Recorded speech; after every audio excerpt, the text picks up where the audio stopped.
كمية تصنحو تخاتلتن فتوتن حريان وسنيوس زيناتات الزعلات حزنا قريبنا لنا أبنايلو محابرتنا أبو محبرة ومراغبتات تلواز اللو مرحت أفريقيا تباهيلو كابز تسرعو بريزيدنت عبد الفتاح السيسي قبطي 10.3 مليون تختالي بمهلو وبقدما يبركز ركاب تخون قدما من السرابي أحمد سالسي برك حيزلو بريزيدنت إساياس أفورقي محبرة ومراغبتات بزي متقام دما 0 ساعات بموبايل قدامي بركون حيزو كاب منግስት ፌደራል ናብ ክልል ትግራይ ዘላኽ ናይ ድጎማ በጀት ደው ከም ዝበለት ያጋሊጹ ሃገራዊ ኮሚሽን ዘተ ጉባኤ ዘተ ንምጽዋዕ ምድላው ዛዚምሎ ክልል አየር ኢትዮጵያ ብዘተኣማምን ኩነታት ዝሕሎ ዘበናዊ ኃይል አየር ተሃኒጹ ከም ዘሎ ሌተናል ጀነራል የልማ መርዳሳ አፍሪጡ ኤርትራ ሶማሊያ ሱዳን ኣብ መንጎ ሃገራት አፍሪቃ ኣብ ትሕቲ ምግምጋም ግሪን ካርድ ካትዋ ምዃነን ተፈሊጡሎ ዲሞክራሲያዊት ሪፐብሊክ ኮንጎ ካብ ኢቦላ ነፃ ምዃና አዊጃላ አሜሪካ በዩክሬን ዝካየድ ዘሎ ኺናት ንምቁራጽ ምስ ሩስያ ገጽ ንገጽ ክትዘራረብ ምዃናውን ተፈሊጡ ናይዚኦምን ካልኦትን ሓበሬታታት ብዝርዝር ክንቐርብ ኢና ቻናልና ላይክ ሼር ሰብስክራይብ ብምግባር ፈላማይ ሕርዮም ይክበሩ أبو محبرة ومراقبتات تلوا زلهم مرحت أفريقيا تباهيلهم كابس تسرعو بريزيدنت عبد الفتاح السيسي قبطي 10.3 مليون بريزيدنت ويليام روتو كينيا 10.3 مليون قدام منستر أبي أحمد إثيوبيا 7.3 مليون كمون بريزيدنت بول كاغامي رواندا 4.8 مليون بريزيدنت يوفري مسيفاني 4.6 مليون بريزيدنت جون دراماني ماهاما غانا 4.1 مليون تتكون بريزيدنت عبد الماجد تابونا الجيريا 4.1 بيكون ابشوعي برك تسريع لهم ابشامناي برك دما بريزيدنت بول احمد تينيبو نيجيريا 3.7 مليون ابتاشعي بركيم بريزيدنت سيريل رامافوزا دبوب افريقيا 3.6 مليون مخانوم ابو محبرة ومراقبتات تلوا زلو مخانوم تفليطو ابا تختلت محبرة ومراقبتات ببزح فيسبوكن إكسن تخت على مرحتي بمدمار زحسب انتخون بريزيدنت إرترا إساياس أفورقي دما محبرة ومراقبتات بزي متقام أب 0 ساعتي بموبايل قدما يبرك تسريع لو كاب منግስት ፌደራል ናብ ክልል ትግራይ ዝላኽ ናይ ድጓማ በጀት ደው ኢሉ ፕሬዝዳንት ግዚኦም ምሕዳር ትግራይ ሌተናል ጀነራል ታደሰ ወረደ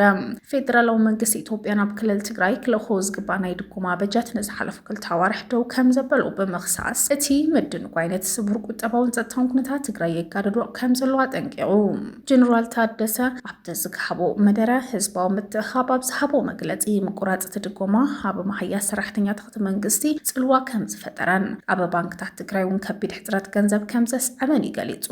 እዚ ድማ ስራሕ መንግስት ከም ዘዳኸም ዓማዊል ገንዘቦም ከውጹ ይጽገሙ ከም ዘለው መሰረታዊ ፋይናንሳዊ ንጥፈታት የተዓናቀፍ ከም ዘሎ ያመላኽቱ እቲ ምቁራጽ ግዚኦም ምሕዳር ትግራይ ድሕረ ምዝዛምት ኹይናት ዝተረኽበ ተዛማደ ሰላም ንምዕቃብ ኣብ ዝሰርሐሉ ዘሎ ውሳነዋን ምግጣሙ ዝነቐፈት ጀነራል እቲ ዝቕጽል ዘሎ ፋይናንሳዊ ጸቕጢ ትግራይ ናብ ዘይምርግጋዕ ጎንፂ ከይትምለስ ክግበር ዝጸንሐ ጻዕርታት ከዳኸም ከም ዝኽእል ድማ ጠንቂቑ ኣብ ዝጉዳይ ملكتو منግስት ፌደራል ዛጊድ ዝሃቦ ወቅዓው መልስ የለን ሃገራዊ ኮሚሽን ዘተ ጉባኤ ዘተ ንምጽዋዕ ምድላው ይዛዝማሎ ሃገራዊ ኮሚሽን ዘተ ጉባኤ ኢትዮጵያ ኣብ ዘተይሉ አጀንዳታት ቀሪጹ ዕላውን ምግባር ነቲ ጉባኤ ንምጽዋዕ ምድላው ዛዚሙሎ ስለዓለ ተሳትፎ ትካላት ሃይማኖት ትካል ሲቪል ማህበረሰብ ኢትዮጵያ ነውጤታው ሃገራዊ ዘተ ብዝብል መሪሕ ድማ መድረኽ ክሳለጥዩ እቲ ዘተ ድማ አሳታፍን ሓቆፍን ምግባር ምንቅስቃስ ይግበር ከም ዘሎ ትግለጽ ክፋል ሕብረተሰብ ትካላት ሃይማኖት ሲቪል ማህበረሰብ ሓዊሱ ብዙሓት ትካላት ማሕበራት ፍሉጣት ሰባት ዝጸንበረ ምዃኑ ክፍለጥ ተኻይሉ كلل أير إثيوبيا بزتأمامن كونتات زحلو زبناو حيل أير تهانيزو كمزلو تحبيروم إثيوبيا بزتأمامن كونتات زحلو زبناو حيل أير تهانيزو كمزلو والنعزاز حيلي أير إثيوبيا زهنا ليتنال جنرال يرما مرداسام انتقلت مبلت إساحمة مسرطة بحال حيل أير تأميتو أبزهابو تانيهيت حيل أير إثيوبيا ملكتنا أيوب مبال زحانت زوزلو زبناو نوح تاريخ زلو متكالات دما حجب مخانو بتاريخ إثيوبيا زكات محاجة ዕዳጋታት ብምኽፋል ምምላስ ዝከኣል ትካል ከም ዝኾነ እዩ ዝሕብር። ኣብ ሃገራት ኣፍሪቃ ብዓብዪ ሰላም ብምውፋር ሉዓላውነት ሓድነት ሰላም ህዝቢ ምኽባር ምኽኣሉ ብምግንዛብ ተሓፊራ ተኸቢራ ሉዓላውነታ ተሓልዩ ንኽትነብር ሓይሊ ኣየር ልዑል ኣስተዋፅኦ ምብርካቱ ድማ ኣፍሊጡ ዘሎ። ኤርትራን ሶማልያን ሱዳን ኣብ መንጎ ሃገራት ኣፍሪቃ ብትሕቲ ምግምጋም ግሪን ካርድ ከኣትዋ ምዃኑ ተፈሊጡ። ኣሜሪካ ብዋሽንግተን ዲሲ ኣብ ልዕሊ ኣባላት ሃገራዊ ሓለዋ ዝተፈፀመ መጥቃዕቲ ስዒቡ ንዜጋታት 10 ሃገራት ኣፍሪቃ ሓዊሱ ንዜጋታት 19 ሃገራት ዝተዋሃበ ግሪን ካርድ ሰፊሕ ዳህሳስ ክተካይድ እያ። እቲ ስጉምቲ ዝውሰድ ዘሎ ሰበስልጣናት ጥርጡር ቅድሚ ሕዚ ኣብ ኣፍጋኒስታን ምስ ሓይልታት ኣሜሪካ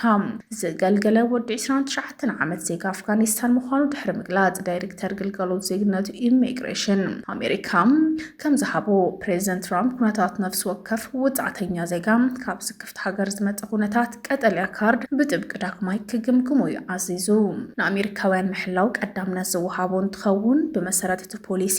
ግልጋሎት ዜግነት ኢሚግሬሽን ኣሜሪካ ሕዚ ካብተን ኣብ ዝርዝር ዝኣተዋ ሃገራት ዝመጽእ ናይ ግሪን ካርድ መመልከቲ ኣብ ዝስራሕሉ እዋን ንሃገር ዝምልከት ፍሉይ ረቑሒ ክጥቀም እቲ ፖሊሲ ኣብ ምጥራይ ዝርከቡ መመልከትታት ከምኡውን 27 ሕዳርም ድሕሪ ንዝቐርቡ መመልከትታት ዝምልከት ንሓለፍቲ ኢሚግሬሽን ውሳነ ከደናጉዩ ተወሳኺ መርትዑ ክሓቱ ቪዛ ክኽልክሉ ሰፊሕ ስልጣን ድማ ሂቦም። ኣብቲ ፖሊሲ ዝተኻተተ ስክፍታት ዘለውን ሃገራት ኣፍጋኒስታን ሚያንማርን ቻድን ዲሞክራሲያዊት ሪፐብሊክ ኮንጎ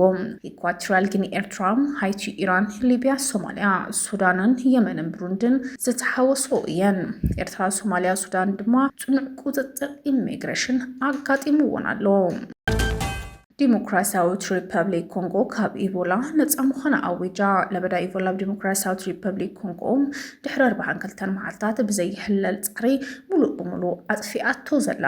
ምውጋድ እቲ ለበዳ ብናይ ኣመራርሓ ተወፋይነት ዝተዋደደ ፃዕሪ ዝተገበረ እንትኸውን በዚ ድማ ኣመራርሓ ሰሙያ ጥዕና ሕብረተሰብ ብሓባር ሰሪሖም ናይ መወዳእታ ሕሙም ካብ ዝሓወይሉ ኣብ ዝሓለፈ 42 መዓልታት ሓድሽቲ መልከፍቲ ከም ዘይተመዝገቡ ማእኸላት ምቁፅፃር ምክልኻል ሕማማት ኣፍሪቃ ድማ ኣፍሊጡ።